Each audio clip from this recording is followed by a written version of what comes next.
O evento em que vocês participam hoje faz parte do pilar de difusão do projeto. A globalização e o avanço tecnológico proporcionaram uma grande transformação no mercado de trabalho, ao mesmo tempo em que uma nova geração procura sua independência econômica. Quais são os desafios e oportunidades deste novo caminho? Para responder a essa dúvida, gostaríamos de convidar ao palco para compor o painel Empreendedorismo, um novo caminho profissional para o crescimento de uma geração. O mediador Alan Leite, CEO da Startup Farm, aceleradora privada líder na América Latina. Por favor.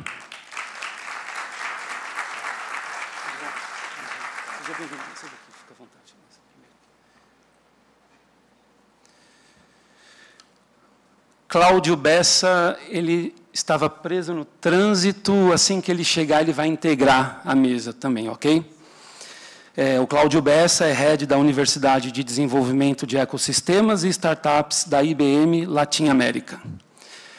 Eu gostaria de convidar também Fábio Newfield, CEO e fundador da Kavod Lending, a primeira plataforma de financiamento coletivo. Eu pronunciei corretamente seu nome? Tá. Você quer corrigir? Neufeld mesmo, ok. E Mauri Peçanha, diretora executiva da Artemisia, por favor.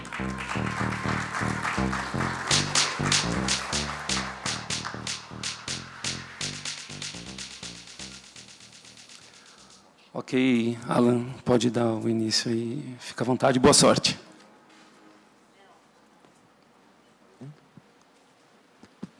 Oi. Bem, bom dia a todos.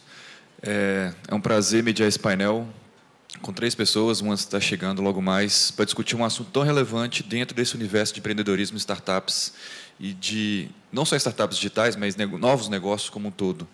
É uma pauta muito relevante para o que a gente tem construído nos últimos anos. Bem, rapidamente, eu sou Alan Leite, CEO da Startup Farm. A gente é aceleradora, uma das primeiras aceleradoras na América Latina em aceleração de startups digitais.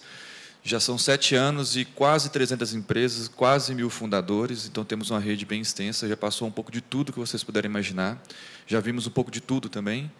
Então, o objetivo aqui hoje, junto com nossos panelistas, é justamente trazer essa abordagem um pouco mais da questão do emprego. Gostaria, primeiramente, que vocês se apresentassem, falassem um pouco das iniciativas que vocês estão representando aqui hoje. Por favor. Alô? Alô? Deu? Tá. Bom dia. Obrigada pelo convite, Alan. Meu nome é Mauri, eu sou da Artemisia. A Artemisia é uma aceleradora de negócios de impacto social. Nós estamos há 14 anos no mercado, então também fomos aí pioneiros. Então, nós trabalhamos com empresas que têm negócios ou produtos e serviços que visam resolver um problema social ou ambiental da população de menor renda. Então, a gente trabalha preferencialmente em setores que vão gerar um impacto social estrutural para o Brasil. Então, educação, saúde, habitação, serviços financeiros. Então, a gente vem fazendo esse trabalho, também tem mais de... Só nos últimos 6 anos, a gente tem mais de 380 empresas aceleradas nos diversos programas. Tem algumas iniciativas com universitários, com cursos, enfim. Então, o que a gente realmente acredita é que a gente pode gerar uma indústria de empresas que vão resolver questões aí da população de menor renda, que é o nosso foco. Legal. Bom dia, pessoal. Eu sou o Fábio Neufeld, foi bem o nosso host aqui. Eu, na verdade, eu sou novo nesse mundo de empreendedorismo, né? Eu estou há pouco mais de 2 anos e meio, eu construí minha carreira inteira em banco, trabalhei quase 17 anos em banco, passei por Santander, Itaú BBA, Rabobank, alguns bancos menores. A Kavod Lending, como foi falado aqui, a gente faz peer-to-peer lending ou financiamento coletivo, né? O que isso quer dizer, né? No final do dia, eu viabilizo com que qualquer um de vocês possa emprestar legalmente dinheiro para uma empresa com garantias reais, com uma rentabilidade melhor do seu dinheiro e cobrando dessas empresas muito menos do que um banco cobra. né? Então, acho que, como a Mauri falou, apesar de ter trabalhado em banco a vida inteira, obviamente, a gente quer ganhar dinheiro e tudo mais, mas a gente tem uma pegada, até a gente fala, nosso slogan, né, prover financiamentos e investimentos com taxas mais justas para o mercado brasileiro. Ganhar dinheiro é importante, mas tem que ser justo. Ninguém precisa ser explorado, nem numa ponta nem na outra. E a nossa vida, a minha e do Renato, meu sócio, de empreendedorismo, ela começou, na verdade, junto com a Farm. Então, é até uma honra estar aqui do lado do Alan, palestrando, né? No ano passado, a gente foi acelerado no programa A Red Visa, que foi o primeiro programa dedicado a fintechs da Startup Farm. Fomos um de 7 empresas escolhidas dentre mais de 750, né, se eu não me engano. Então, assim, é muito legal assim, poder compartilhar e acho que até dentro do contexto geral aqui do painel, mostrar que assim, existe vida fora daquela coisa de ser empregado durante 30 anos. Eu sou particularmente da opinião que o empreendedorismo é o que vai salvar o Brasil. Então, quanto mais empreendedor a gente tiver, mais o país vai avançar, vai melhorar e vai caminhar para uma justiça como um todo, não só social, mas econômica para todo mundo. Perfeito. O Bessa está realmente chegando, então, assim que ele chegar, ele vai se apresentar. E o objetivo de ter chamado essas 3 pessoas é ter visões diferentes da mesma questão. Então, ele teria uma grande empresa, um empreendedor e um especialista do mercado de impacto. Bem, eu vou começar com você, Mauri. Eu estava vendo um gráfico recentemente. Quando a gente fala de os empregos serão extintos e não vamos ter emprego para as próximas gerações, muitas vezes a gente tem uma visão muito pessimista, né? Assim, quase catastrófica dessa questão. E um gráfico muito interessante que eu vi era a população de equinos, de cavalos, nos Estados Unidos. Quando do surgimento da indústria de veículos como a gente vê hoje, né, com a Ford, e essa população de cavalos foi diminuindo. E, na época, quando surgiu a Ford, houve protestos, houve uma série de questionamentos quanto à extinção dos empregos dos cuidadores de cavalos, dos carroceiros, como é que essas pessoas viveriam no futuro. E hoje a gente vê que a população foi integrada de outra forma na economia, né? Quando a gente trata de negócios que podem tirar empregos e olhando para a ótica de impacto, qual que é a sua visão, pensando nos próximos tempos, nessa questão? Bom, eu falei, Alan, o que você vai perguntar? Ele falou, pode deixar que ela vem com umas perguntas. Só pergunta tranquila, né? Então, o que a gente observa, né? O nosso olhar é olhar para a realidade da população de menor renda no Brasil, né?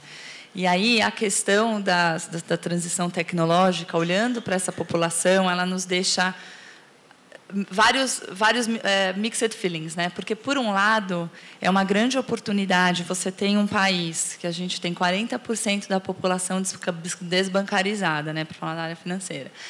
Você tem 50 milhões de brasileiros, 50% das pessoas que recebem salário no Brasil recebem papel moeda. Então, tem uma série de oportunidades que a tecnologia nos oferece para endereçar essas questões de serviços financeiros, educação financeira para as pessoas, ou educação. Como você vai melhorar a educação sem falar de tecnologia? Então, uma parte da escola pública, né, onde está a maior parte dos alunos, né, no Brasil, com um professor que ele não tem uma boa formação, a tecnologia vai ser um grande aliado para melhorar a formação dessas pessoas. Então, tem um lado mais cheio do copo, a gente vê com muitos bons olhos toda essa transição tecnológica que vai ocorrer. Por outro lado, né, que tem a ver com empregabilidade, por outro lado, a questão, a gente está acompanhando alguns programas de formação de jovens de baixa renda em tecnologia, em programação, etc. E aí esse jovem não tem nem os conhecimentos básicos de português e matemática. Então, como que ele não sabe, ele não tem interpretação de texto, como ele entende um enunciado? E como que ele vai aprender a programar? Então, aí a gente acredita que a gente vai precisar investir muito, né, em educação, em cultura e uma série de outras coisas para a gente conseguir fazer esse jovem aumentar a empregabilidade dele no futuro, né? Porque o futuro vai ser isso. Então, a gente olha mais ou menos dessa forma, né? Eu vou complementar. Acho muito interessante essa observação com relação à educação, que para mim também é a principal questão do próximo passo. O desenvolvimento do nosso ecossistema passa pela educação. É o nosso velho problema. Recentemente eu viajei para alguns países na Europa visitando alguns ecossistemas e a Alemanha foi o que mais surpreendeu. A Alemanha, até poucos anos atrás, quando a gente fala desse ecossistema de tecnologia e tudo mais, ninguém falava da Alemanha. A gente falava de Israel, dos Estados Unidos, da Coreia do Sul, mas a Alemanha não aparecia no radar. E, de repente, eles viraram a atenção deles para esse ecossistema de startups, de inovação e tudo mais. Então, eles pararam de fazer carros e motores e passaram a fazer startups. O que a gente viu nos últimos 2 anos da Alemanha, que tinha a matéria-prima, os talentos, as pessoas bem formadas, é impressionante. Eles simplesmente saíram e entraram como uma das principais cidades, Berlim se tornou, né, um dos principais ecossistemas do mundo já em startups e empreendedorismo. Agora eu vou te fazer uma pergunta. Por que sair de uma instituição financeira com uma carreira tão promissora, ganhando muito dinheiro, para arriscar tudo? Quando a gente fala de startups, a gente fala de negócios inovadores, e quanto mais inovador, mais risco há envolvido. Você criou um negócio que até então não tinha sido, não rodava no Brasil. O que te motivou a fazer essa transição de carreira para uma carreira de tanto risco? Eu acho que várias coisas, né? Acho que primeiro eu sou uma pessoa que sempre teve essa coisa de questionar, de empreender, mesmo dentro de banco. Eu sempre fui conhecido por ser uma pessoa questionadora, né? Então, sempre eu percebia que dava para fazer melhor. E depois de 17 anos em banco, eu percebi que o banco não queria que a gente fizesse melhor para o cliente, né? Acho que bater em banco aqui é meio cansado já, né? Um tema meio velho, mas assim, não é que tem lá um cara, presidente do conselho do banco, que é maldoso e que quer ferrar todo mundo, não é isso. É que o sistema financeiro brasileiro acabou se consolidando de uma maneira em que é um círculo vicioso, né? Tem poucos bancos, está concentrado, fica a população em geral e as empresas ficam na mão de poucos players, viram um oligopólio e aí eles estão muito mais preocupados com o que é melhor para eles depois do que é bom para o cliente. Acho que a gente tem um exemplo aqui, até legal comentar, um exemplo recente, espero que não tenha ninguém do Itaú aqui, tá? Eu adoro o Itaú, sou correntista há 20 anos lá e trabalhei lá nos últimos 5 anos em banco, mas tem uma startup que foi acelerada comigo na Farm, a Payki, que faz, na verdade, o teclado Itaú muito mais legal.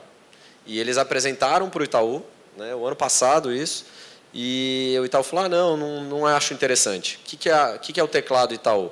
É você conseguir transferir dinheiro e pagar a conta de qualquer aplicativo que tenha um teclado. Então, Facebook Messenger, WhatsApp e tudo mais. O Itaú olhou, falou, não gostei, foi lá 8, 9 meses depois copiou. E a solução é bem pior, tá? Então, se tiver alguém de banco aqui, contrata a Payki, porque é muito mais legal a solução. E eu não ganho nada com isso. Mas, respondendo a tua pergunta, acho que o fato de eu ser uma pessoa questionadora me motivou a sair. A questão de... eu era gerente de contas de empresas, né, no meu último cargo lá no Itaú. E a Eureka veio num momento onde a gente fez uma campanha de implantação de cheque especial para empresas, né? E aí eu caí na bobagem, acabei me queimando um pouco por isso, mas caí na bobagem de questionar o meu chefe na época mas deixa eu entender, cheque especial tem uma taxa altíssima. Se o cara usar, a despesa financeira dele vai ser maior, o risco de crédito dele vai ser maior, e aí vai ser mais difícil de aprovar para ele depois uma linha boa para ele, tipo um BNDES, uma linha mais longa, alguma coisa assim. E a resposta foi, não enche o saco e implanta. Então, percebendo esse tipo de coisa, eu vi que dava para ganhar dinheiro, dava para fazer melhor para o empresário que toma crédito, né, com a gente, e juntando isso tudo, a gente saber que, por exemplo, aqui quando qualquer um chega em banco e pede uma aplicação financeira, não vou nem falar de poupança, tá? Porque poupança também é super batido falar que poupança perde para a inflação, uma péssima aplicação e tudo mais, mas tem 700 bilhões de reais na poupança hoje. O nosso dinheiro é mal remunerado quando a gente deixa no banco. O banco pega esse dinheiro, fala, Alan, me empresta o seu dinheiro, eu vou te pagar 5% ao ano. Aí chega para uma empresa e fala, empresa, eu vou te cobrar 30% ao ano. Ou seja, ele te cobra 25%, 5 vezes o que ele te paga de spread. Para quê? Para tomar o risco, que é o trabalho de banco, no final do dia, tomar risco. Então, a gente encontrou no peer-to-peer uma forma de ser mais justo mesmo e unir as pontas, né? A gente fala que a gente é quase como se fosse o Uber dos empréstimos. Eu junto alguém que tem dinheiro com alguém que precisa de dinheiro emprestado.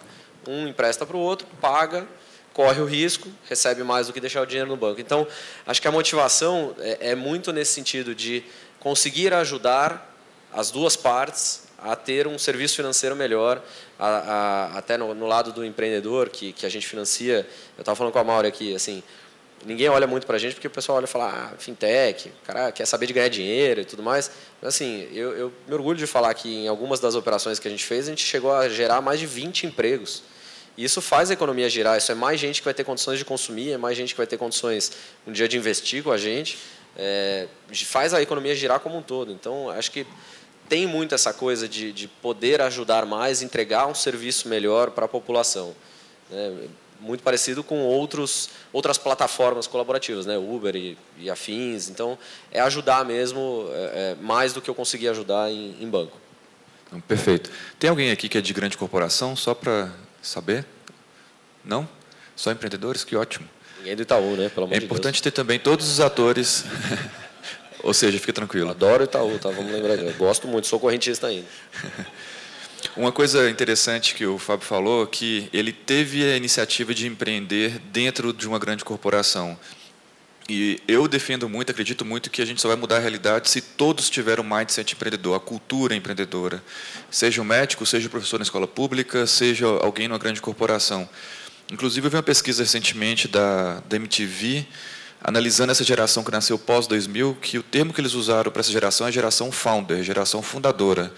Então, são pessoas que já nascem com uma série de características no seu ambiente. A gente tem muitos anos que não tem uma grande guerra, a economia balança, mas continua se desenvolvendo. Então, as pessoas estão até mais dispostas a empreender. Porém, Mauri, a gente olha para as grandes corporações e sempre o indicador é financeiro, sempre o último indicador, onde toda energia direcionada é financeiro. Muitas vezes é o que o seu gestor da época falou: não faça isso, vamos fazer isso aqui, porque isso aqui está apontando para onde que nos pediram para levar a companhia. Mas é óbvio que esse indicador não funciona mais. E o que você vê das novas organizações, ou as organizações que estão mudando e olhando para outros indicadores? Quais são esses indicadores? Mauri, só antes da resposta, eu posso inserir o Cláudio, que ele chegou? Por favor, Cláudio Bessa, Head da Universidade de Desenvolvimento de Ecossistemas e Startups da IBM Latin América. Seja bem-vindo. Obrigado, Mauri. Bessa, eu guardei as mais cabeludas para você, só porque você se atrasou, tá bom? Bem-vindo, Bessa. Assim, o que a gente acredita, né, e vê, que o ser humano não é unidimensional, a gente só quer uma coisa, só quer ganhar dinheiro. O ser humano, a gente pode ser multidimensional. Ganhar dinheiro, fazer o bem, ter uma vida boa.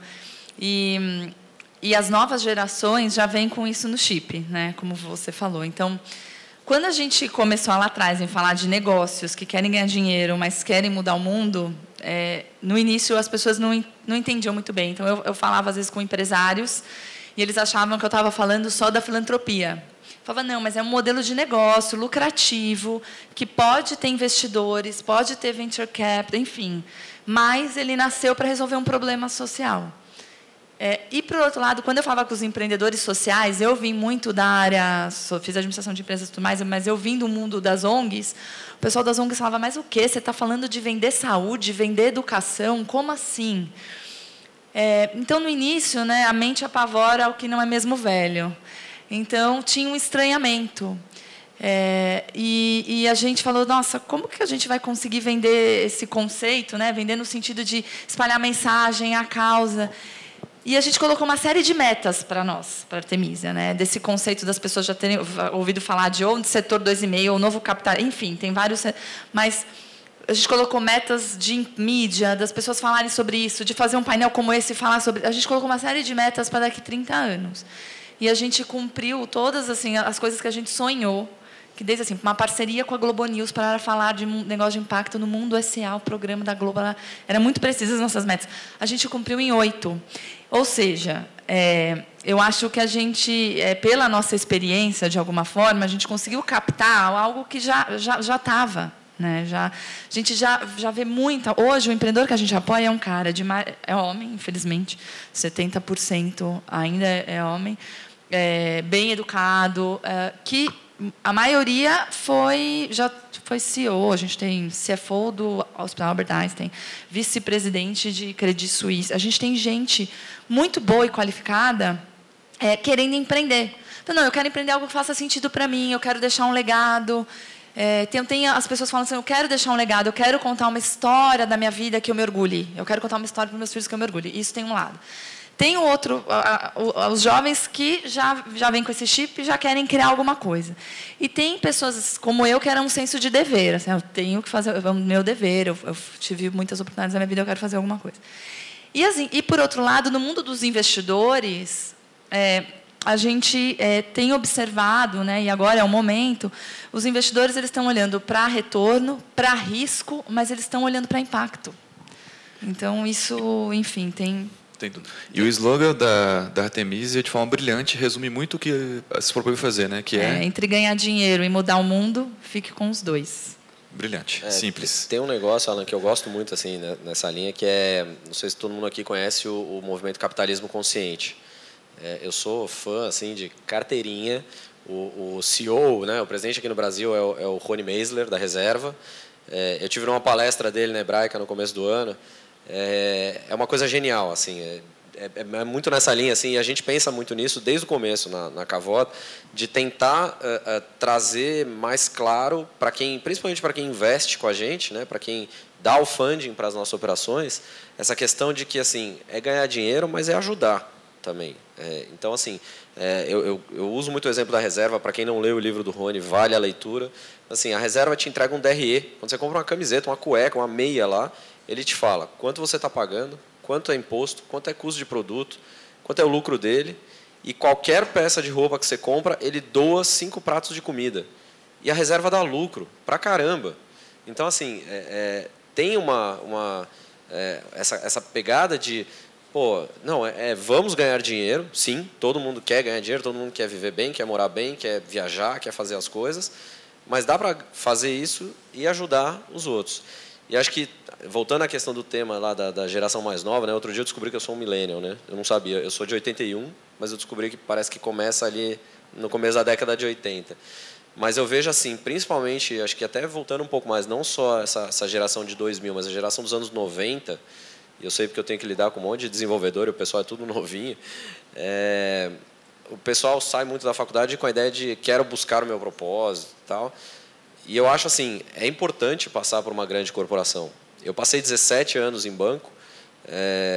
No livro Outliers eles falam muito, né? Steve Jobs, o pessoal da Microsoft. Ninguém teve uma eureka do nada. Acho que salvo o Zuckerberg, que é um gênio mesmo, ninguém teve eureka do nada. Todo mundo teve 10 mil horas de treinamento naquela função. Então, assim, é importante passar por dentro de uma corporação, nem que seja para buscar o seu propósito, para entender aonde você vai empreender. Porque o pessoal sai da faculdade e fala, não, vou inventar um novo Facebook. Fala, cara, mas você sabe programar? Não, mas eu vou inventar alguma coisa. Não, cara, você não sabe nem qual que é o problema do mundo. Vai conhecer o mundo, vai entender os problemas, depois você vai empreender e criar alguma coisa. Até falando, de novo, segmento de fintechs, né? Eu sou da Associação Brasileira de Fintechs também. Você vê que em fintech a idade média dos founders é mais alta. É na casa de 35, 40 anos. Então, é gente que teve experiência. Então, assim, é gente que sabe o problema, sabe onde quer atacar e onde vai ajudar. Só para complementar aqui, eu recebi um bilhetim falando que o Capitalismo Consciente tem atividades aqui na Unibis também. Então, quem quiser saber um pouco mais, pode buscar o site da Unibis. Bessa, seja bem-vindo. Obrigado, desculpe pelo atraso. Não se preocupe, hoje parece que o trânsito não estava muito dos bons. Primeiramente, gostaria que você se apresentasse e falasse um pouco do que você tem feito junto à IBM América Latina. A IBM acho que não precisa apresentar. Acho que é mais realmente o que você tem feito, qual que é o propósito dessa sua unidade de negócio. Tá, na verdade, a unidade de desenvolvimento de ecossistemas, né, ela tem um objetivo de como é que a gente consegue, de uma forma tangível, acelerar o processo de engajamento, de aprendizagem das novas tecnologias, né? Cada vez mais a gente percebe que existe um leque muito grande, principalmente no meio acadêmico, né, com relação ao que a gente aprende e o que a gente utiliza no dia a dia, né? Quer dizer, a gente ainda tem os cursos, você estava comentando de administração de empresas, também sou administrador, né? A gente tem cursos de administração de empresas que ainda aprende o processo de tabulação da forma mais rudimentar possível, sendo que hoje nunca vai ser utilizado aquele processo de aprendizagem que você acaba tendo na classe, na sala de aula, né? E isso é replicado para qualquer um dos cursos, né? Para qualquer um dos diversos cursos universitários. Quer dizer, existe um gap muito grande no que diz respeito à formação, e isso é externado não só para a universidade, como para o ecossistema como um todo, né? Então, quando a gente vai para a startup é um reflexo, tá certo? Porque o cara não teve a base aqui, aí ele replica para lá, né? Por sua vez, isso também é replicado até para as necessidades sociais, né? Quer dizer, cada vez mais, quando você não tem esse ferramental, você perde a possibilidade de acelerar o processo de engajamento, de melhora na experiência, de melhora social e daí por diante, né? Então, isso a todos os níveis. Então, a minha responsabilidade é como é que a gente consegue olhar para esse ecossistema de desenvolvimento, de desenvolvedores, seja ele do ponto de vista acadêmico, do ponto de vista empresarial, do ponto de vista da startup, do ponto de vista das empresas que vivem disso, para poder acelerar esse processo de engajamento, né? E cada vez mais a gente está... Isso já faz parte do nosso dia a dia, né? A tecnologia já faz parte do nosso dia a dia, né? A gente tem que usar ela ao nosso favor, né? Para melhorar as condições de vida, para melhorar o mundo e para melhorar a gente como seres humanos, né? Bessa, eu vou continuar contigo. A IBM, reconhecidamente, é uma empresa que ela é pioneira em desenvolvimento de tecnologia, né? Uma empresa que no Brasil fez 100 anos ano passado, no mundo tem 117, mais ou menos. 106 no mundo, no Brasil fez 100 anos. É uma coisa incrível. Acho que há mais de 20 anos ela é líder em registro de patentes nos Estados Unidos, com mais de 20 mil patentes por ano, certo? E muitas vezes, quando as pessoas olham para o Watson, que hoje é a plataforma mais famosa da IBM, né, que mais se fala, as pessoas acreditam que o Watson vai roubar os empregos. E uma das nossas pautas aqui nesse painel é discutir essa questão do emprego. Como você vê isso? O Watson vai roubar o emprego das pessoas? Não, gente, eu acho que assim, para quem gosta de história, é só olhar todo o processo que ocorreu, né, ao longo da história, que você vê que você não perde emprego. Os empregos, eles mudam, né, eles se transmutam, né? Quer dizer, alguém que era cocheiro de carroça, tá certo? Né? E que imaginava que o business de carroça ia ser um business que ele ia ser para a vida toda, tá certo? Porque era o meio de transporte. E que daqui a pouco alguém inventou um carro, tá certo? Ou ele se especializou, né? Ou ele desapareceu. Eu me lembro que lá em 1900 em Guaraná com Rolha, meu pai era engenheiro, e ele falava assim, você tem que fazer desenho mecânico, né? Então, tinha uma escola, na época, muito famosa, eu não sou milênio, eu sou velênio, sabe? Eu já estou bem para baby boomer, né? Mas tinha lá a Protec, né? Então, vamos fazer desenho mecânico, porque os caras ganhavam muito bem, você tinha lá os projetistas, tem os desenhistas mecânicos, ganhavam muito bem. Então, ele falava, você começa por aqui, depois você pega a engenharia e você já sai lançado. Bom, eu não fiz engenharia e fiz a Protec e essa função, esse profissional desapareceu, tá certo? Porque vieram os CAD/CAMs, vieram outras tecnologias que fizeram com que, basicamente, esse tipo de profissão desaparecesse. Então, eu acho que as profissões elas desaparecem em contraponto a que você possa ter outros tipos de atividades que, por sua vez, elas são mais condizentes com a nova realidade, né? Então, de maneira alguma, eu acho que a inteligência artificial ela vem para tirar emprego, ela vem para gerar um outro tipo de profissional que, efetivamente, o mercado ele está necessitando para hoje. Muito legal. Eu vou te fazer uma pergunta. Esse seu olhar, essa sua expertise no mercado de impacto, quais são as grandes oportunidades que a gente vê hoje no Brasil? Para quem está pensando em empreender aqui, que mercados são aqueles mercados que ainda não foram desbravados, que têm grandes gaps? Você citou, por exemplo, 50% da população brasileira recebe o salário em papel moeda. Então, quais são as grandes oportunidades hoje no nosso mercado? Bom, acho que a gente olha muito para onde tem problema, tem oportunidade, né? Onde tem dor, tem questão para o empreendedor resolver. O empreendedor tem que se apaixonar pelo problema, né? Em primeiro lugar, não pela solução, né? Fica só, eu tenho uma solução. Não, apaixona pelo seu problema, porque você vai encontrar o caminho. Então, a gente tem visto bastante oportunidade dentro desse mercado de serviços financeiros, sim, né? Acho que a área é uma área que tem crescido muito, né? E só a gente tem muitas fintechs por aí, mas com esse olhar de impacto É um setor que ele vai mudar, o Banco Central está muito aberto à inovação, muito aberto a mudanças. Então, é isso, né? Agora, tem uma série de regulamentações que estão saindo, beneficiando as inovações no setor. Tem uma questão que a gente está observando, que é o seguinte: a nossa pirâmide demográfica, acho que tem um impacto da tecnologia no nosso país, mas a questão demográfica é uma questão lenta que as pessoas não percebem, tem profundas mudanças na nossa sociedade. Então, daqui a alguns anos, a nossa pirâmide demográfica, que é um barril, ela vai virar um cogumelo, né? Então, a gente vai ter muitas pessoas, aí tem oportunidades, muitas pessoas em idade ativas, etc., aposentadas, que vão poder empreender. Ao mesmo tempo, abre um mercado para iniciativas de terceira idade que possam promover bem-estar, prevenção. Então, bastante interessante. Então, todo esse mercado do mais 60 é algo que a gente está olhando.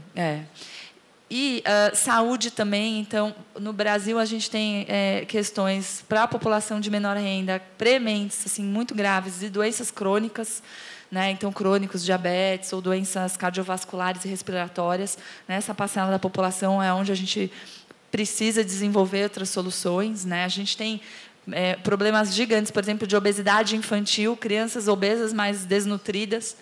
Então, existem bastante oportunidade mesmo para empreendedores olharem isso como problemas, como tendências, né? E a gente vai precisar, porque a produtividade, a gente vai ter, assim, cada brasileiro vai sustentar mais a previdência, né? Então, a gente vai precisar ser um país e melhorar a nossa produtividade como país, né? E aí o empreendedorismo e a tecnologia vão ser fundamentais para isso, né? Para a gente conseguir lidar com todas essas transições, tecnológicas como demográficas no mercado, né? Então, enfim, acho que é isso que a gente tem bastante coisa para fazer. Basta procurar os grandes problemas brasileiros e tentar resolver um deles. Vai ter um grande negócio, pode ter certeza absoluta disso. Acho que, até para dar nome aos bois, né? Acho que essa questão de, por exemplo, população envelhecendo, tem uma startup muito legal que chama Mature Jobs. Não sei se aqui o pessoal já ouviu falar. Mature Jobs, ela é focada em arrumar emprego para, não é nem terceira idade, né? Porque 60 a mais, não dá para chamar terceira idade hoje em dia, até porque a idade média, principalmente aqui no Brasil, que a gente está evoluindo, né? Muito com saúde e tal, por pior que esteja, ainda está evoluindo bastante. Vai todo mundo ficar mais velho. Acho que essa questão de a previdência não dá conta, claramente não dá conta de sustentar todo mundo. Também que você falou, por exemplo, reforçando um pouquinho a questão de Banco Central. O Banco Central, surpreendentemente, está ajudando muito as fintechs. Assim, é um setor que é altamente regulado e a bandeira do Banco Central é desconcentração. Então, o Banco Central quer ter mais gente oferecendo conta digital, crédito, investimentos, separar mesmo, quebrar esse oligopólio. E os bancos, assim, estão desesperados, mas estão naquela situação de não saber para onde correr. Então, tem muita gente trabalhando com bancarização. Tem uma startup muito legal, muito grande, uma fintech que chama Avante, que é muito focada em bancarização, principalmente no Norte e Nordeste. Porque hoje, não sei se vocês sabem, mas tem mais celular do que pessoas no Brasil. Então, a partir do momento que a pessoa tem um celular, ele pode ter uma conta. É a coisa mais fácil do mundo. Você não precisa de uma agência, um investimento pesado. A Avante foca muito nisso. Então, acho que essa questão de achar o problema é a chave mesmo do negócio e ser apaixonado em resolver um problema. E tem muita oportunidade, acho que nessa linha assim, de educação, de saúde, fintechs. Tem muita gente fazendo trabalho muito legal mesmo. Perfeito, obrigado, Fábio. Bessa, eu queria te fazer a mesma pergunta que eu fiz para a Mauri, mas da ótica de tecnologia. Aqui a gente olhou para os grandes problemas da nossa sociedade, olhando para o futuro, a gente fala de computação quântica, a gente fala de blockchain, a gente fala de inteligência artificial. Então, quais são as grandes oportunidades que essas novas tecnologias, essas novas plataformas criam daqui para frente? Eu acho que a primeira que eu queria explorar é uma que é melhorar o mundo, né? A gente acabou de lançar um programa que, na verdade, é uma campanha que chama Call for Code, né? E o objetivo é possibilitar com que a gente possa resolver problemas naturais, tá certo? Como é que a gente diminui a fome, como é que a gente diminui as inundações, como é que a gente diminui o problema das tempestades, né? Como é que a gente resolve alguns problemas de recursos, de problemas naturais e problemas sociais, né? Então, e o objetivo é justamente pegar todos os desenvolvedores, todas essas startups, e que elas possam ter um trabalho efetivo para melhorar o mundo. Então, é como se fosse um grande hackathon mundial, onde todos os desenvolvedores, sejam eles startups ou pessoas físicas, que eles possam estar trabalhando justamente para criar coisas, através da tecnologia, que possam fazer com que o mundo seja melhor. Então, eu acho que a tecnologia ela vem nesse sentido, né? E o outro ponto é com relação a como é que ela pode possibilitar com que você tenha diferenciais do ponto de vista da inovação em todos os aspectos, né? Quer dizer, como eu estava comentando, né, com relação aos bancos, né? Cada vez mais a possibilidade de você utilizar a tecnologia para que ela possa te dar uma melhor análise e que ela possa viabilizar com que você tenha um melhor entendimento com relação ao teu negócio, né? Seja ele pessoal ou seja ele empresarial, isso é de fundamental importância, né? E isso vai a todos os níveis, né? Quer dizer, a gente tem um trabalho muito forte que a gente faz, por exemplo, com os hospitais, né? Que é justamente como é que você consegue, através da tecnologia, melhorar ou resolver, né? Ou pelo menos evidenciar algumas possíveis curas, né? Então, o trabalho que a gente faz com oncologia, com o câncer, é um trabalho muito forte nesse sentido, né? E a gente já tem evidências reais, né, que a capacidade quântica ou a capacidade de inteligência artificial, ela possibilita com que você possa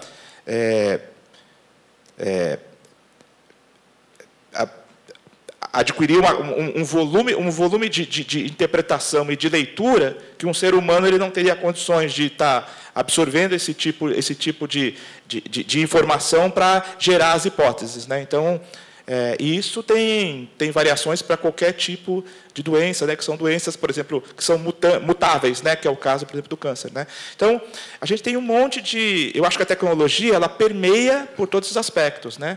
Na área, por exemplo, da educação, gozado, né, porque até algumas coisas que a gente até desconfiava, mas nunca foi utilizado, né? Hoje a gente sabe que todo mundo aprende de forma diferente, tá certo? Quer dizer, a forma como o ensino foi estabelecido, ele privilegia só um tipo de capacidade de aprendizagem, tá certo?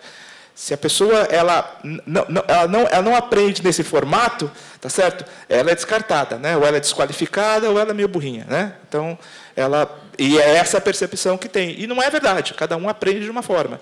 E hoje a tecnologia propicia isso, né? A tecnologia propicia com que você consiga identificar, baseado em alguns parâmetros, tá certo? A personalidade da pessoa, a forma como ela aprende, né? E como é que você consegue disponibilizar. Então, você já tem exemplos de universidades nos Estados Unidos, onde você classifica os alunos baseado na forma como ele aprende, e aí você trabalha de forma cooperativa para poder acelerar o aprendizado de cada um. Tá certo? Um é mais visual, né? Outro ele tem que falar para poder aprender, né? Outro é aquele que só fica rabiscando, não é isso? Rabisca, fala, pô, o cara não tem nada escrito no caderno. E pô, o cara tira 10, né? Como é que ele faz isso? Até corroborando o que você falou, Bessa, tem uma empresa aqui no Brasil que participou do IBM Startups, a competição de vocês, ganhou na Brasil e América Latina. Que eles fazem justamente isso, né? Que é a personalização da educação. Então, a Geek, né? É Geek? Muito, muito bom. Então, a gente já tem no Brasil, né? A Geek, alguém conhece a Geek aqui? Já ouviu falar da Geek? Legal. É uma startup bem famosa, tem feito um trabalho incrível, né? Tentando exatamente fazer o que você falou, né? Entender como o aluno aprende e ensiná-lo da melhor forma para cada um, individualizar a educação, né? O que seria impossível fazer sem a tecnologia, total. Sem inteligência artificial, sem a computação, sem tudo que a gente tem hoje. Mais um recadinho aqui rapidamente. A Mature Jobs também tem atividades de programação aqui na Unibis Cultural. Então, quem quiser saber mais, amanhã... Eu estou falando assim de cabeça mesmo, não sabia. Amanhã, às 10 da manhã, a Morris apresentará a trajetória empreendedora da Mature Jobs aqui. Então, fica o convite também. Mauri, aliás, Fábio, você falou num ponto que eu achei muito interessante, que é a questão de governo estar muito aberto a tudo isso. Eu sou um dos conselheiros e fundadores do Dínamo, que é uma associação que a gente busca ajudar. O primeiro desafio é ajudar o governo a entender o que está acontecendo, para que, sim, em seguida, ele possa tomar decisões para melhorar esse ambiente de negócios. E a gente tinha uma premissa inicialmente que a gente teria dificuldade para isso. E quando a gente foi conversar com o governo em diferentes esferas, público, municipal, estadual e federal, a gente teve muita abertura, principalmente daquelas pessoas de carreira, né, que estão ali há muito tempo e eles conseguem enxergar os problemas com mais proximidade. Você disse sobre a questão do Banco Central, está, sim, com essa pauta muito forte. A gente vê isso em outras entidades relacionadas ao governo. Mas quais são os principais empecilhos hoje para se empreender quando se trata de uma fintech? Qual que é a maior dificuldade hoje no Brasil? Olha, acho que fintech ou não, é um problema comum no Brasil. Hoje, assim, abrir uma empresa demora, contratar pessoas CLT é caríssimo, receber investimento ou ter apoio, seja do governo ou não, mesmo investimento anjo e tudo mais, é muito complicado. Então, assim, quando eu gosto de ressaltar essa questão do Banco Central porque é um divisor de águas mesmo. Assim, a regulação específica para mim, que o Banco Central soltou no final de abril, que trata exatamente do meu negócio e de fintechs que fazem crédito sem ser o peer-to-peer, né, que tem balanço para emprestar, ela foi uma quebra de paradigma muito forte, porque é um recado, é um tapa na cara mesmo dos grandes bancos, dizendo, olha, hoje você não precisa mais ser gigantesco e ter um investimento multimilionário para poder prestar crédito. Você pode ter um investimento alto ainda, mas muito mais baixo do que um banco, do que uma financeira, e concorrer com esses caras, de igual para igual. Então, assim, hoje ainda é muito complicado, por exemplo, a gente já teve conversas, por exemplo, com a Desenvolve SP, aqui em São Paulo, né? E eu acho que São Paulo é uma bolha de luz dentro do Brasil, né? Especialmente que a gente mora em São Paulo capital, né? Então, é o melhor ao quadrado. Então, a gente está na maior cidade da América Latina, na cidade mais desenvolvida, maior representatividade no PIB nacional, onde os negócios são feitos, financeiros ou não, boa parte dos negócios são feitos aqui. Eu acho que aqui é muito melhor do que a média. Mas ainda é muito difícil, por exemplo, abrir uma empresa. Uma coisa tão simples quanto abrir uma empresa é um negócio hoje que não dá para fazer de forma fácil em, sei lá, 15 dias.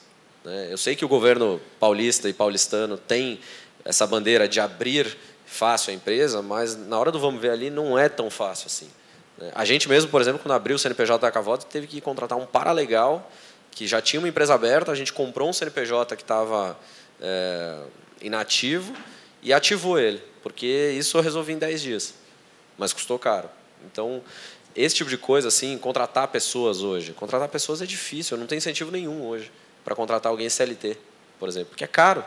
Custa 2 vezes e meia o salário do cara. Então tem essas dificuldades que eu tenho, o tiozinho da padaria tem, o cara do brechó tem, a grande empresa tem. Perfeito. A gente tem muitos desafios, eu acho que o nosso papel também é trazer essas pautas e discutir com o governo.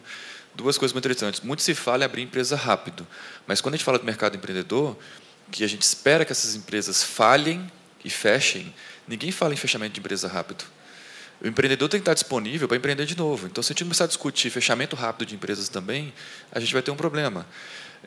Recentemente, eu estive em Londres, eles estavam discutindo a saída da Inglaterra da União Europeia e qual seria o impacto disso na economia local, no ecossistema local. E tinha uma série de ações. A que eu achei mais incrível, que eu nunca tinha visto discutir esse assunto no Brasil, a gente fala muito de ajudar no risco do investidor, ajudar no risco da aceleradora, ajudar no risco do investidor anjo, né? O governo apoiar de certa forma, e lá falava de ajudar no risco da grande empresa. Então, o governo entrar comprando parte desse risco e ajudando as empresas a contratarem serviços de startups. E eu acho que isso, para o nosso país, pensando que a maioria das startups são B2Bs, seria uma iniciativa incrível se o governo conseguisse ajudar as empresas a contratar as startups e diminuir esse risco financeiramente também. Bem, estão chegando algumas perguntas. Quem tiver perguntas pode ir mandando para cá, que estou colocando na fila. Posso só complementar um negócio, Ana, rapidinho? Eu acho assim, do ponto de vista de empreendedor, o governo, por exemplo, poderia ajudar a gente muito com... Eu não preciso de doação, eu não preciso... que ninguém me dê nada. Acho que a ideia do empreendedor, por natureza, é me ajuda.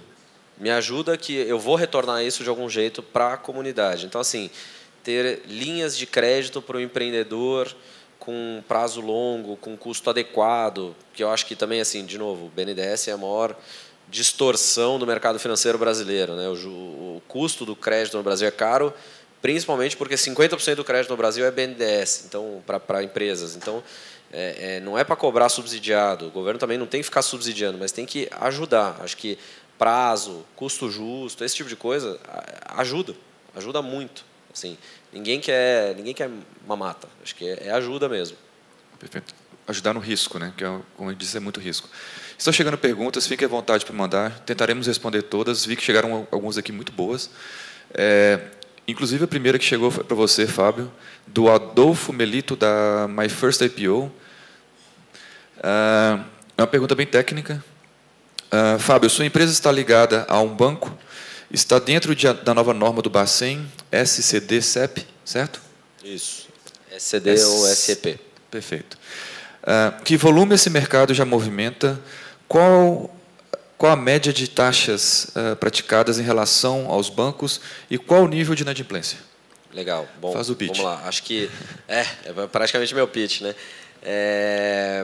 Bom, primeiro, a gente ainda não é uma sociedade de empréstimo entre pessoas, nem uma sociedade de crédito direto, que são as duas novas financeiras que o Banco Central criou. Nós somos um correspondente bancário que estamos plugados numa financeira, que é o modelo atual hoje que a gente tem para operar. Na verdade, hoje não tem no mercado nenhuma SCD nem SCP. A Creditas foi a primeira a pedir para o Banco Central para poder virar uma. 99% das fintechs de crédito hoje operam nesse modelo de correspondente bancário com parceria com alguma instituição financeira. A gente já financiou aí mais ou menos 2,5 milhões de reais desde agosto, quando a gente começou a operar. Nossa inadimplência até agora é 0. Coincidentemente, ontem tem um cliente nosso que está em atraso com uma parcela, 3 dias. Ele teve um problema de fluxo de caixa, já avisou a gente já comunicou os investidores, deve ser regularizado até o começo de julho. Então, sob controle. E a gente tem garantia, então se ele não pagar, eu vou executar a garantia e repago os investidores. Então, por enquanto, a minha inadimplência efetivamente é 0. O mercado de peer-to-peer, especificamente, ele nos últimos 3 anos, é meio chute, mas é alguma coisa na ordem de 100 milhões de reais, que foi financiado aí. Tem uma empresa que começou ali em 2015, que já tem uma base de investidores bem grande, já soltou bastante operação, foi comprada recentemente pelo PagSeguro. Tem uma outra que começou a operar em 2016, que fez o ano passado mais ou menos 30 milhões de reais. Mas é um mercado que tem assim um potencial gigante. Assim, como eu falei, só de carteira de crédito, de capital de giro em bancos hoje, tem 250 bilhões de reais. Se nós três, né, que são as 3 peer-to-peer que estão operando hoje, pegarmos 1% desse mercado, nós estamos falando de 2,5 bi. Então é muita coisa. E a taxa, assim, taxa média é complicado falar porque banco mistura tudo, né, quando reporta para o Banco Central, mas a gente em média tem um spread de entre 30% e 40% mais baixo do que um banco. Então, por exemplo, a minha plataforma faz operações hoje a partir de 1,20, 1,15 de taxa ao mês. Os meus clientes normalmente reportam que eles não conseguem linha abaixo de 1,60 ou 1,70. Então, é muita diferença mesmo em relação ao custo final para o empreendedor que está sendo financiado por nós. Perfeito, obrigado. Tem uma pergunta aqui do Luiz Morgenstern, está por aí, do Olhar Superior.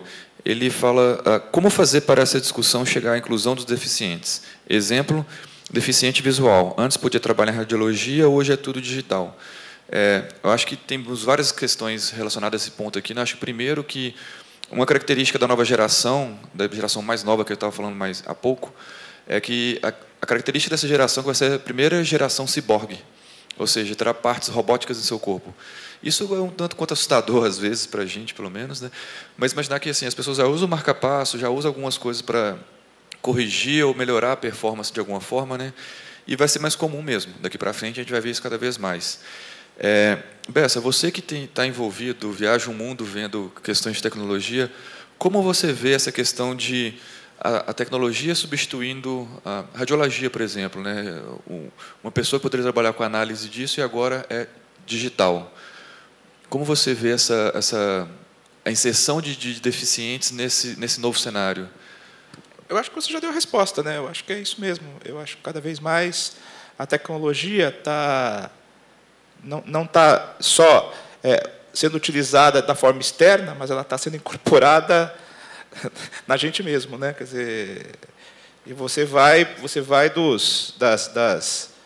dos tipos de atividades das mais diversas possíveis, né? Quer dizer, você vai de pessoas que têm uma deficiência, por exemplo, ela é toda paralisada e ela consegue, através, né, das emissões, né, do que ela pensa, ela consegue viabilizar, né, escrever, passar mensagens, daí por diante, né? Então, já tem uma série de casos específicos, né, que a pessoa ela é totalmente paralisada e ela consegue, só com a emissão, né, do que ela pensa, ela consegue emitir e fazer toda a atividade que supostamente ela poderia estar fazendo. Então, isso vai desde esse tipo de tecnologia, né, que é o famoso RPA, né, que, na verdade, você está começando a inserir, né, os processos robóticos no corpo, né, até atividade física, né? Você vê hoje, né, quer dizer, a utilização, né, de próteses, né, que é um absurdo, né, que você é o ciborgue, literalmente o ciborgue, né?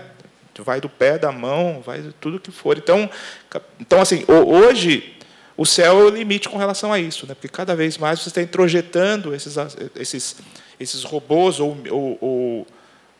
microprocessadores dentro do corpo para poder acelerar ou resolver algum tipo de deficiência que você tem, né? Ou até melhorar, né? Então, tem de Posso tudo. fazer uma propaganda da Farm? Eu sou suspeito para falar porque eu sou farmer, né? Eu fui acelerado, mas até nessa linha. Tem uma startup que foi acelerada depois da gente, a Rubox, que o negócio deles é genial. Assim, eles criaram um kit que automatiza uma cadeira de rodas para virar uma cadeira elétrica e autônoma.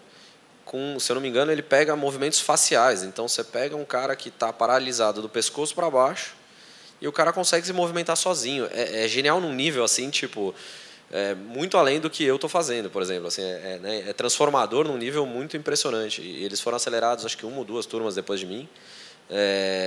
E o Paulo, que é o founder lá, eu vejo ele no Instagram, Facebook e tal, ele cada hora está na IBM, está na IBM Tel Aviv, está não sei o que em Londres, está não sei o que lá na Alemanha. E é uma coisa simples, ele pega qualquer cadeira de roda e automatiza. Então, eu acho que a tecnologia que eles desenvolveram, eles são todos do ITA, né? Os caras são engenheiro aeronáutico, aquela coisa assim. Eu não consigo conversar com o cara que eu não entendo o que ele fala, mas é tão genial o que eles estão fazendo, o desenvolvimento da tecnologia que eles estão fazendo, e é totalmente transformador, e é inclusivo, totalmente inclusivo. Só para complementar, a gente tem visto que algumas tecnologias assistivas, né, que são essas tecnologias para pessoas com deficiência, quando o empreendedor está desenvolvendo uma solução para ele, né, que geralmente ele é uma pessoa com deficiência, eu já teve 2 casos de empresas que aí uma pessoa deficiente visual e um outro que desenvolveu uma tecnologia para a filha, para poder se comunicar com a filha, que a filha ela não conseguia se comunicar. O que eles acabaram desenvolvendo para uma pessoa com deficiência, na verdade, começa a ter outras aplicações para toda a sociedade, né? Então, a gente tem feito e tem visto que tem crescido, né, esse mercado dessas tecnologias assistivas, o que é muito legal, né? Não é só para um segmento, acaba beneficiando todo mundo. E a gente teve uma empresa, a Livox, que o Google está lá no Google. O Google comprou para se comunicar. Quem quiser ter uma experiência dessas tecnologias, pode ir aqui na biblioteca da Unibis, aqui no fundo. Tem um hardware de uma startup israelense que lê o livro e narra o livro e com entonação. Então, é muito interessante que não é aquela linguagem robótica, é uma linguagem que traz a emoção daquilo que está sendo do que está escrito. Então, quer ter uma experiência real, só ir aqui atrás desse auditório que você vai conhecer isso. Tem uma pergunta aqui do Rodrigo, o estudante da ESPM, que ele pergunta, eu vou responder essa pergunta, vou pedir a Mauro para complementar. Tem uma ideia de um app que tem como finalidade impacto social. Minha ideia é boa e ainda não tem no mercado. Como posso viabilizar o meu app em acontecer e como arruma investidores/patrocinadores. Rodrigo, eu não sei cadê você, mas legal. Obrigado pela pergunta. A primeira dica que a gente dá para o empreendedor que está começando, que tem uma ideia, um pouco do que a Mauri disse ali atrás, busque um grande problema, busque um problema. E depois que você entender bem esse problema, a gente busca a forma de resolvê-lo. E o fundamental no momento zero você fazer é não gaste dinheiro e busque fundadores. Busque cofundadores para dividir um pouco esse risco. Pessoas com perfis diferentes do seu e complementares. Então, para fazer um negócio, por exemplo, na área de saúde, você tem conhecimento técnico daquele mercado que você vai atuar, então busque um co-founder que entenda da área de saúde, ou do mercado de moda, ou do mercado de cultura. Mas a dica principal é não gaste dinheiro. Existem milhares de iniciativas de suporte. Não saia criando um site ou um app. Não crie app, não crie site, não crie nada, não preocupe com o nome. E tem centenas de iniciativas hoje no mercado, tem a Artemisia, tem a Farm, tem centenas de aceleradoras, tem programas públicos. Procure um pouco mais iniciativas, que hoje o ambiente está muito mais propício à criação desses negócios. Não, é exatamente o que o que a gente fala. Não queima dinheiro. Não gasta com uma agência de comunicação para criar seu logo. Né? A gente sabe que é muito legal essa parte, mas... Pode nunca precisar de um logo, né? Mas pode ser que você nunca precise. Una-se a pessoas boas, pessoas que você admira, que sejam complementares, que você trabalhe bem. Vai entender a dor, vai entender seu problema, mergulha, pé na lama, né? Assim, vai para a rua... Não fica estudando muito no computador, vai conversar com as pessoas, vai falar com outras pessoas, vai estudar quem está fazendo isso, seus principais concorrentes. Enfim, acho que somos esse primeiro passo, né, é importante. Ele fala aqui que não tem no mercado a solução que ele pretende criar. Geralmente, não quero te dando notícia ruim, geralmente morre. O Google não foi o primeiro buscador, o Facebook não foi a primeira rede social. Geralmente, os primeiros negócios propõem fazer algo com a tecnologia. É muito difícil evangelizar o mercado. Às vezes, o time do mercado ter acesso à tecnologia com o que ele está propondo a fazer é muito difícil. Por exemplo, hoje a 99 Táxi não foi o primeiro aplicativo de táxi. Não foi o primeiro aplicativo de táxi. Eu lembro que há mais de 10 anos atrás tinha um site em Belo Horizonte que chamava supermarket.com.br. Era incrível. Delivery de supermercado, sei lá, 12, 13 anos atrás. E fechou o negócio. Por quê? Porque ninguém tinha internet. As pessoas não tinham acesso à loja dele. Então, a ideia era incrível, a operação era incrível, chegavam os produtos muito bem acondicionados, mas no momento anterior, o mercado está pronto. Então, tem uma série de fatores. Se você está tendo ideia muito única, provavelmente vai dar errada. É só... Não quero ser o mensageiro da coisa ruim, mas assim... Deixa eu falar uma coisa. Se você entrar na Farm, as 2 primeiras semanas é só porrada, tá? Então, relaxa, não é tão ruim assim. A verdade é o seguinte, não existe hoje um problema sem solução. Tá? Acho que a resposta é, não existe um problema hoje que já não tem alguma solução. Se você tem uma solução melhor do que já existe, e aí acho que vale...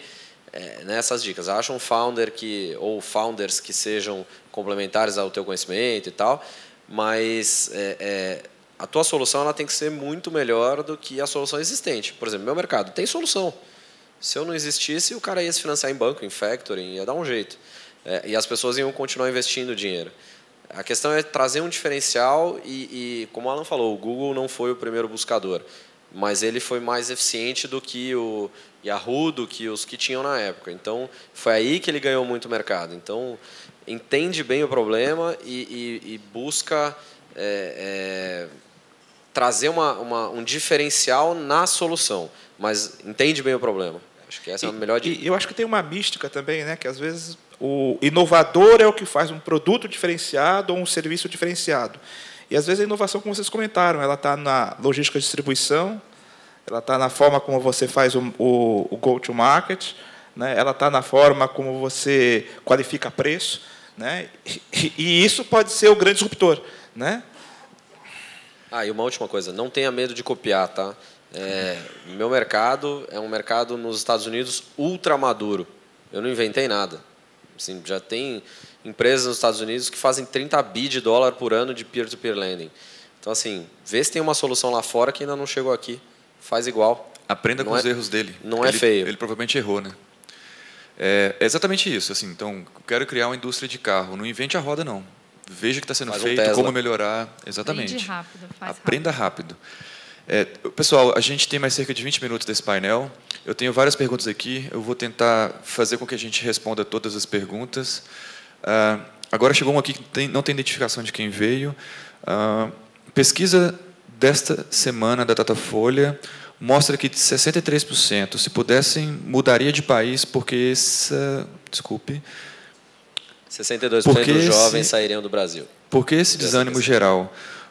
Os governos ajudam ou atrapalham o empreendedorismo? Eu vou começar respondendo essa aqui, para tentar ser um pouco objetivo.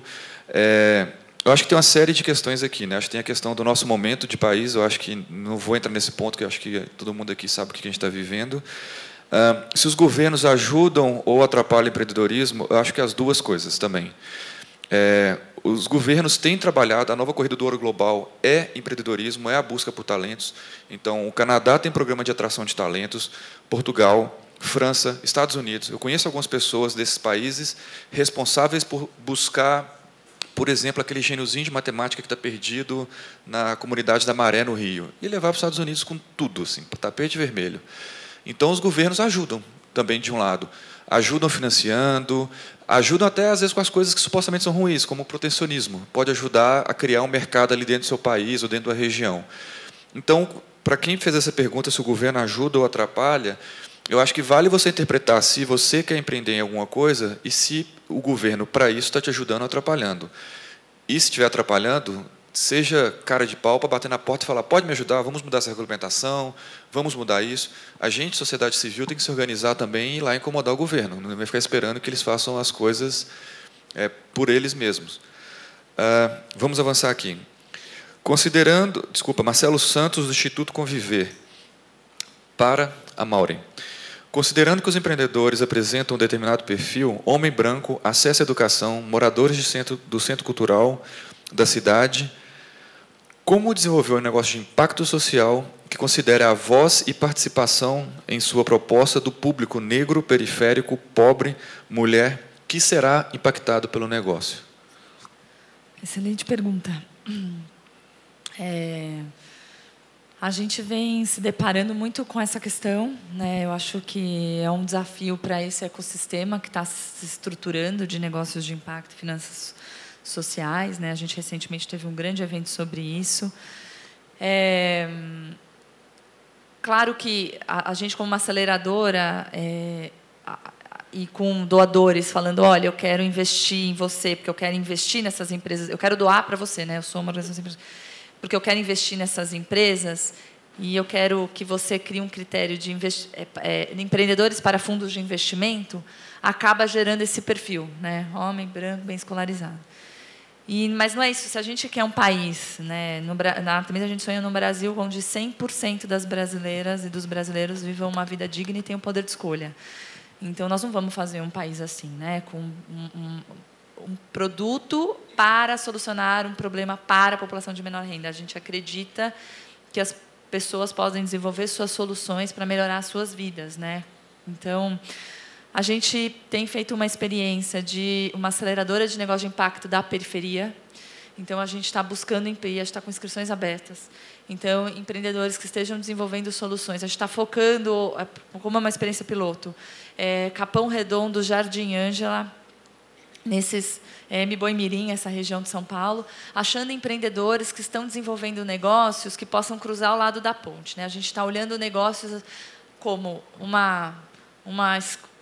negócio que a gente já para falar de casos reais, né? Então tem a Boutique de Crioula, que é uma empreendedora que é um e-commerce de produtos afro-brasileiros para mulheres, Jovens Hackers, que é uma escola de periferia para formar jovens de periferia em programação. A gente tem uma editora que chama Selo Povo, que é uma editora que ela busca obras literárias de autores da periferia. E o nosso desafio é como a gente acelera esses negócios, como a gente consegue viabilizar recursos financeiros para esses negócios. Agora a gente está acelerando a Diaspora Black, que é um negócio voltado para o mercado, né, de turismo. Na verdade, ele foi inspirado numa experiência pessoal do empreendedor negro no Airbnb, que quando ele colocava a foto dele, o interesse na casa dele caía, porque as pessoas viam que ele era negro. Né? É muito forte isso. E ele criou a Diaspora Black, né? E ele fala onde todas as pessoas vão ser recebidas com um sorriso no rosto, porque ele já recebeu uma pessoa, quando a pessoa olhou a cara dele, na casa dele, ele foi no supermercado, quando ele voltou tinha um bilhetinho, não era bem isso que eu esperava. Então, a partir dessa experiência, ele montou a Diaspora Black, a gente está acelerando ali na Estação Hack, com o Facebook, e a gente tem visto quais os desafios, né, em relação a esse tema. Então, eu acho que nós, né, como protagonistas desse ecossistema empreendedor, a gente tem que olhar para isso, a gente tem que mudar as narrativas para fomentar empreendedorismo, né, a gente fala da periferia para a periferia. Então, acho que tem muito trabalho a ser feito, a gente está tentando puxar essa bandeira, mas tem que ser uma bandeira de todos, né? Assim, não tem que ser. Então, obrigado pela pergunta e, enfim, se você tiver outras ideias, eu vou adorar a gente conversar depois. Se eu posso complementar, na IBM existe uma área focada em diversidade, né? E um dos pilares é a parte da comunidade negra, né? E eu sou o executivo sponsor para essa área, e uma das coisas que a gente está fazendo muito forte, que pode ser que tenha uma sinergia interessante, é usar a tecnologia para promover essa disrupção, né? Porque é uma forma de você acelerar, né? Então, a gente faz uma série de trabalhos na Universidade Zumbi dos Palmares, nas diversas comunidades negras, justamente para como é que a gente consegue viabilizar, através da tecnologia, essa capacitação, né? Porque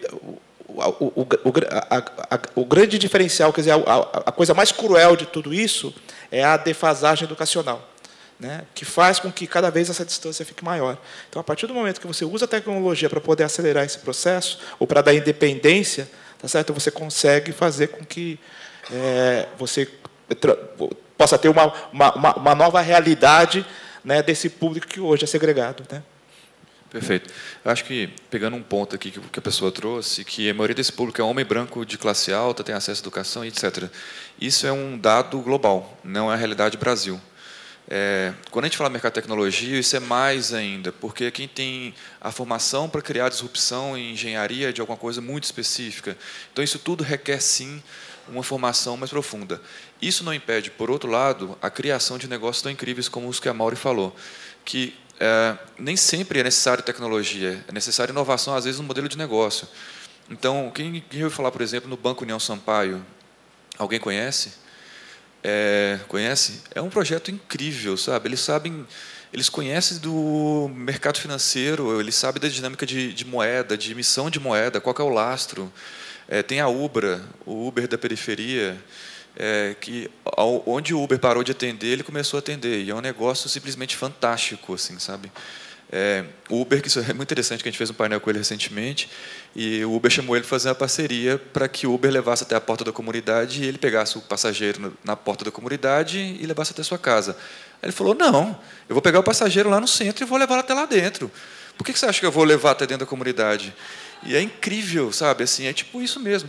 Temos que ter empreendedores valentes dessa forma, né? E que questionem o status quo, questionem essas barreiras invisíveis, sociais, raciais, religiosas que a gente tem, e que muito da disrupção vem disso. Israel é um estado que é conhecido pela inovação, muito porque questiona-se muito o status quo. Não há, por exemplo, muita hierarquia, até no Exército, como a gente vê aqui no Brasil, por exemplo. Quem assiste alguns seriados israelenses, você vê um pouco mais dessa cultura. As pessoas, sei lá, tem um novo que eu estou assistindo, chama Falda. Muito bom. Acho que está na moda agora. Que você mostra, sei lá, os agentes secretos ignorando a ordem do superior para fazer algo que eles acreditavam que era melhor. E aqui no Brasil seria preso, etc. e tudo mais. Mas, enfim, é uma questão cultural. A gente tem que parar de respeitar essas barreiras e sermos mais valentes. Mas, enfim, vou continuar aqui. A Jane Reolo... Isso em hebraico chama Hutzpah. Hutzpah de novo, é um conceito que tem num livro que chama Startup Nation, que também é leitura obrigatória para quem quer empreender. Hutzpah é esse questionamento. O exército israelense, se o soldado raso dá uma solução melhor do que o general, o exército vai com a solução do soldado. porque ela é melhor. E não importa quem é general, quem é soldado. E acho que falta mesmo isso como um todo, né? Sem entrar muito no mérito da questão minorias e tudo mais, até porque negros e pardos no Brasil estão longe de ser minorias, são mais de 50% da população. Mas é isso, é questionar o status quo, é pensar em, tá bom, então o Uber não chega na comunidade, então cria um Uber da comunidade, que vai buscar no centro o cara da comunidade, que busca mais barato do que o Uber e deixa o cara na porta de casa. Vamos tentar acelerar as respostas para a gente conseguir realmente... O papo está ótimo, mas acho que a gente tem muitas perguntas interessantes aqui. Fábio, acho que essa é para você. Considerando que o mercado financeiro demanda habilidades de análise, planejamento e escolhas, como você analisa a necessidade de uma política de empoderamento econômico e educação financeira para estudantes da escola pública? Essa é boa, hein, cara? Boa, não sei quem que mandou essa, mas eu acho importantíssimo. Assim, a gente não tem educação financeira de base. Isso é um tema que não é abordado em escola nenhuma, nem escola privada, não só escola pública. Assim, não está na pauta de nenhuma escola, assim, de 90% das escolas no Brasil, não está na pauta educação financeira, não está na pauta gestão, planejamento. Por exemplo, meu irmão conseguiu terminar o colegial dele, isso lá em final da década de 90, nos Estados Unidos. E ele teve aulas de business lá, com 14, 15 anos. Então, falta mesmo isso. Como melhorar, não tenho a menor ideia. Assim, eu acho que tem que começar incluindo numa pauta. Assim, isso tinha que ser uma matéria obrigatória tipo matemática. Empreendedorismo. E, de novo, empreendedorismo não é só abrir a sua empresa. Acho que é empreender dentro de uma grande empresa, trabalhar numa ONG, trabalhar numa aceleradora de impacto, ter um side business, né? Enfim, assim, como ajudar, tudo volta, acho que um pouco para o que o Bessa falou, educação de base. Não adianta você falar, eu quero ser um país de programador, se você não ensina lógica mínima, lógica matemática, a partir da quinta série. Sei lá, não é mais quinta série, né? Na minha época o ginásio começava na quinta série, acho que agora é sexta, sei lá. Mas, enfim, desde a criança bem nova mesmo, porque na hora que você for falar, olha, vamos programar, ela já vai entender o racional por trás do negócio. Eu, por exemplo, não sei programar uma linha sequer. Não tenho a menor ideia. Quando os programadores trabalham comigo lá, começam a falar, Fábio, vou fazer isso, vou fazer aquilo. Eu falei, cara, deixa azul. Me entrega um negócio azul. Eu não sei como é que você vai fazer. E eu não entendo, eu não consigo questionar. Porque eu não tive isso. Então, passa muito pela questão de educação. Mas aí é uma discussão super ampla, super macro. Pauta de governo. Tem que entrar na pauta. Assim, eu não vejo, por exemplo, nenhum candidato em nenhuma esfera hoje falando em colocar, não precisa ser programação, mas business. Assim, é tipo, olha, eu vou na feira, eu tenho R$10, dá para comprar 3 laranjas ou 2 maçãs. Ninguém fala disso. Mauri, essa próxima é do Alfredo, da FGV, para você. O Brasil, com tanta miséria, é um dos 10 países que mais desperdiça alimentos no mundo. Uma das causas é uma legislação antiquada que não permite a doação de comida, sem que o doador seja responsável pela qualidade. Como nós podemos mudar e colaborar para melhorar essa situação? Boa também, né? Estou ouvindo perguntas boas, né? Eu não sei. Assim, acho que a gente vai fazer um white paper no final aqui, uma pauta de campanha para a gente apresentar para os candidatos. Acho que você poderia se debruçar sobre isso, e aí, até para falar, lá no site da Artemisia, a gente fez uma tese de impacto no setor em alimentação. Então, a gente olhou para desde a parte do consumo quanto a parte da produção, onde existiam necessidades da população de menor renda e onde existiam oportunidades para empreendedores empreenderem. E aí o que a gente tem a questão do desperdício, que é absurdo, tal. Então a gente coloca lá algumas áreas que são oportunidades para empreendedores, mas isso é algo a ser desbravado. E aí a gente também em breve vai lançar um lab em alimentação. Então, se você quiser pensar em alguma coisa, o Lab é uma iniciativa nossa para ideias e protótipos focados em soluções para alimentação. Então, por favor, venha e vamos tentar descobrir isso junto. Esse negócio do restaurante, eu já fui sócio de um restaurante, é horroroso. Você tem que jogar a comida fora e não poder doar para alguém que passa fome. Ser processado. Porque senão, se o cara passar mal e alegar que foi por causa da sua comida, isso literalmente pode fechar o teu negócio. Assim, óbvio que, né, tem que se preocupar com a segurança alimentar do cara, mas, pô... Tem uma para você aqui. Acho que você falou bastante sobre isso. Como as fintechs estão inseridas nos processos de controladoria e compliance? Do Gerson Castilho. De cabeça. A gente mexe com o dinheiro dos outros. Eu já faço, sem ter a obrigação hoje, eu já faço todo um processo de compliance, tanto das empresas que vêm tomar crédito com a gente visita todo mundo para saber que o negócio existe, está lá e tudo mais, e a pessoa física que se cadastra para ser meu investidor, a gente já tem um controle hoje, por exemplo, de o quanto ele declara de patrimônio versus o quanto ele investe com a gente. Mercado financeiro não é brincadeira. Então, assim, Deus que me livre de ser envolvido numa acusação de corroboração de lavagem de dinheiro. Estou tentando aqui ajudar o mercado a ficar melhor. Se alguém vier lavar dinheiro comigo, é a última, quebra o meu negócio. Então, assim, apesar de não ter a obrigação hoje, e quando a gente virar eventualmente uma instituição financeira regulada diretamente pelo Banco Central, a gente será obrigado, tal qual um banco, mas hoje a gente já cumpre 90% do que um banco tem que cumprir. Legal. O Danilo, da V2A, fez a pergunta, acho que eu vou direcionar para você, Bessa. As novas tecnologias exigirão um salto de especialização sem precedentes para os novos empregos que surgirão. O Brasil está preparado para isso? Nossos trabalhadores? E 2, como a própria tecnologia pode diminuir esse gap de especialização? Tá, eu acho que assim, a gente tem... Acho que você comentou bem, né, que a gente tem 2 Brasis, né? Quer dizer, você tem um Brasil, né, que tem uma alta capacidade de profissionais de tecnologia. Não sei se vocês sabem que o Brasil se destaca no desenvolvimento de aplicações, né? Tanto que você vê que você tem uma série de empresas de gestão empresarial no Brasil que elas são ícones hoje no mundo todo, né? Então, ao contrário do que, por exemplo, a Índia, ela tem uma característica muito voltada à codificação como fábrica de software, os profissionais brasileiros têm uma característica mais voltada para o desenvolvimento de aplicações, por diversas razões, né? Porque aí é uma outra conversa, uma cerveja. A gente tem muito problema para resolver, né? A gente tem muito problema para resolver, e por isso a gente consegue ter, a gente desenvolve, a gente tem um raciocínio um pouco diferente. Isso é uma característica do latino-americano. Então, eu acho que sim, tem, mas... de novo, com o leque que a gente tem, né, com esse gap que a gente tem do volume de pessoas que supostamente deveriam ter uma educação para poder aumentar essa massa crítica, eu acho que esse é um trabalho que é o nosso grande desafio. E eu acho que aí a tecnologia ela tá vindo cada vez mais ao encontro de acelerar esse processo.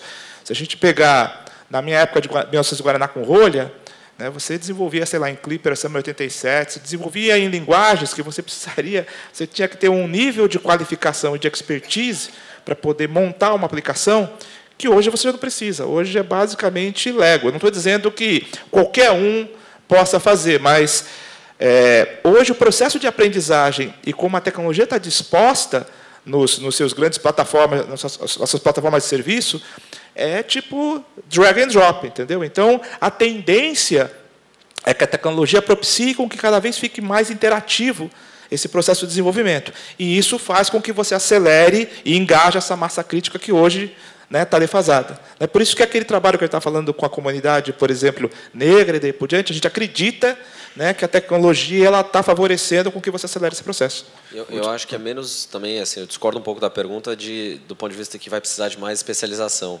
Não é. A gente vai transformar o carroceiro no cara da linha de produção da Ford. Vai virar carne de vaca, literalmente, você programar e você conhecer mais de tecnologia. Eu acho que, não respondendo a minha pergunta, mas é uma provocação até, eu acho que tudo que a gente se propõe a fazer no Brasil, que se propõe a fazer bem feito, a gente faz. Desculpa de preguiçoso falar que a gente não consegue fazer. Me desculpem. Eu acredito. Eu estava esse final de semana no aniversário de uma amiga em São José dos Campos, e o pai é um ex-executivo da Embraer, aposentado. E ele está me contando que a Mitsubishi está tentando desenvolver um avião que, quando estiver pronto, vai estar defasado. Só um bom ponto.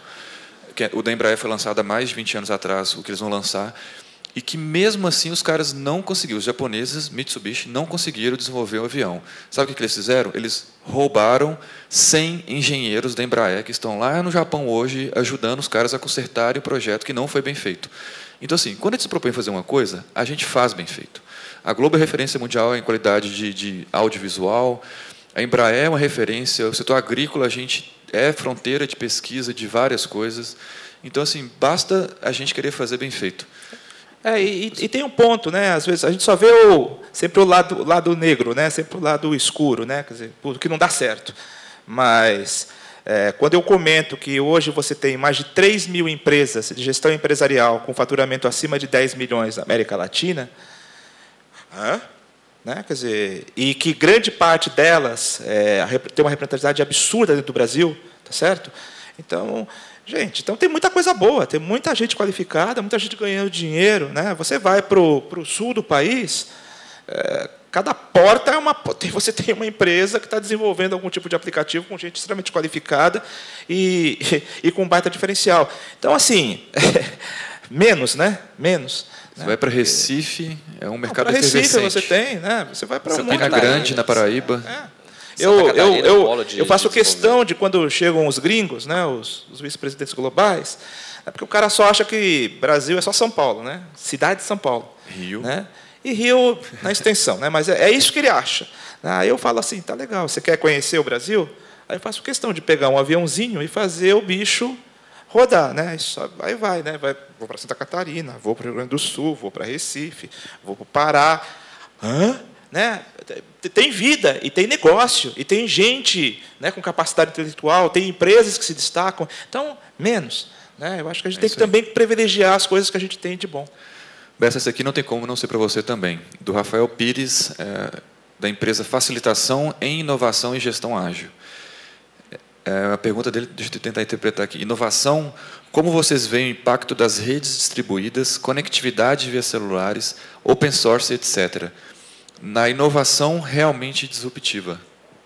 A gente está vivendo a terceira grande disrupção tecnológica, né? Quer dizer, para quem é mais antigo, né, mais experiente, a gente já teve tecnologias totalmente separadas, diversos sistemas operacionais, e diversas tecnologias baseadas nesses diversos tipos de sistemas operacionais e em diversos equipamentos, né, nos hardwares. Né, você tinha a RISC, você tinha os diversos tipos, para quem é mais antigo, você tinha os PCs, né, Cisco com S, não com C, e você tinha o sistema operacional, você tinha lá o Itautec com o sistema operacional e daí por diante.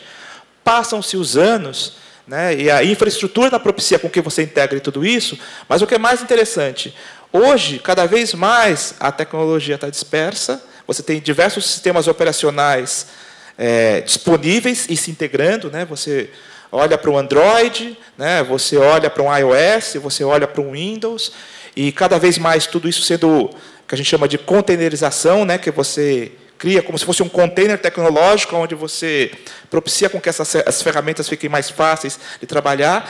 Então,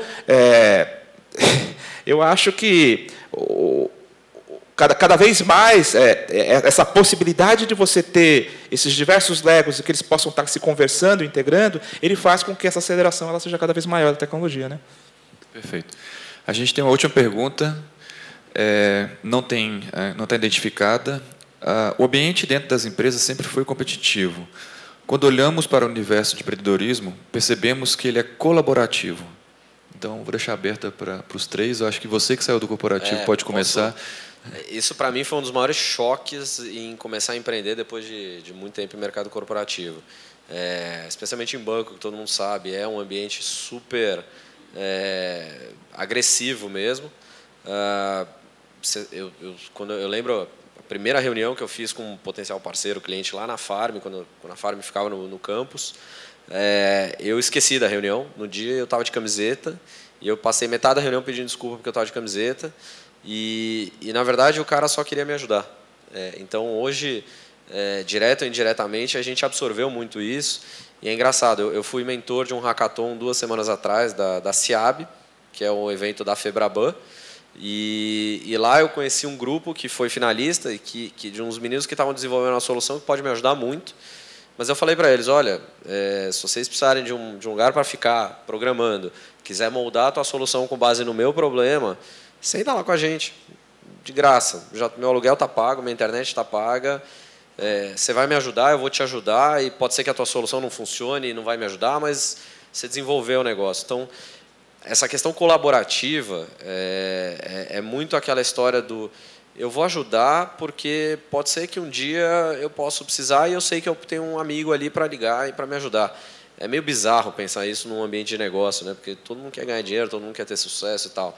Mas é uma transformação mesmo de mindset, né? Não tem muito Gerson, sabe, nesse mundo de empreendedorismo, especialmente startup. Todo mundo se ajuda. Eu sou super próximo dos meus concorrentes, das plataformas que operam no mesmo mercado que eu. E a gente se liga e troca informação, porque é assim que é, porque eu quero ver o mercado crescendo, eu quero que tenha 18 mil plataformas fazendo o que eu faço. Vai ser melhor para todo mundo, o ecossistema como um todo vai crescer. E isso é um negócio difícil de quebrar dentro da cabeça de alguém que passou 17 anos em banco, querendo matar o carinha do lado e sabendo que o carinha do outro lado vai querer te matar, porque está todo mundo disputando a mesma fatia do bolo, do bônus. Então, é complicado. Assim, todo mundo quer ganhar dinheiro, todo mundo quer ter sucesso, mas não é subindo nas costas dos outros. Então, acho que isso é bonito de falar, né? Mas na hora do vamos ver ali, fazer é muito mais legal. Só um adendo. Tem uma pesquisa de Harvard que fala que as pessoas empreendem porque elas querem fazer as coisas do jeito delas. Então, assim, viver essa cultura, né, empresarial, competitiva, etc., né, eu acho que muitas empresas também estão mudando, né? Mas muita gente fala assim, eu não quero viver assim, né? Eu quero criar uma coisa do meu jeito. Então, eu acho que isso acaba permeando todo o nosso ecossistema, né? E, assim, empreender é tão difícil. Né? Você empreende a Farm, eu empreendo a Artemisia. Empreender é tão difícil. As jornadas, cada hora é uma coisa, né? Nunca acaba os desafios. Então, assim, se a gente não se ajudar... E a gente está fazendo isso para uma coisa diferente, para uma coisa melhor. Então, é assim mesmo, assim, assustadoramente colaborativo. E na área de impacto também. E na área de impacto também tem concorrência, assim. Aí às vezes as pessoas falam, nossa, mas esse setor de impacto social, achei que era impacto social, era todo mundo. Eu falei, não, também não é assim. Né? Então também só tem o seu lado luz e sombra aí.